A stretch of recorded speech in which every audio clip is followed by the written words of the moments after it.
Mas ginpabaskog sa bantay dagat ang ila sini nga operation kag magapadayon sa pagpangdakop sa mga iligal nga nagapangisda diri sa kadagatan sang Rojas City.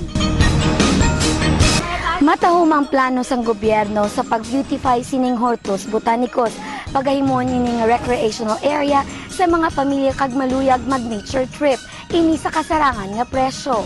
As the saying goes, kung mayara ka sa maayo nga gintanom, mayara ka man sa maayo nga pag-aanihon. In Mayor Angel Alan Silino's one-year stint in the office, his desire to instill change has started to bear fruit.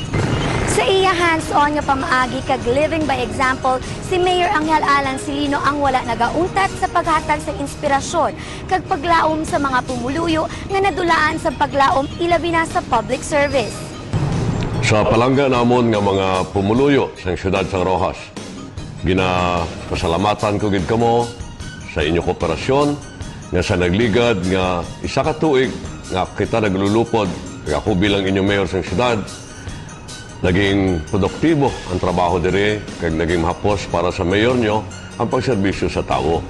Ginahinyo ko man nga ang inyong kooperasyon sa mga palabuton nga tinuig nga kita mag-ululupod. Sa liwat, madamo nga salamat kag padayon na kita magipag-upod kada isa para sa ikauswag sa aton mga kasimanwa.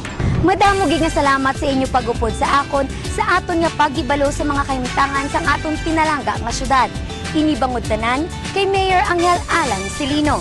Ako si Claire Velutindos kag ululupod kita liwat para sa Pagbago.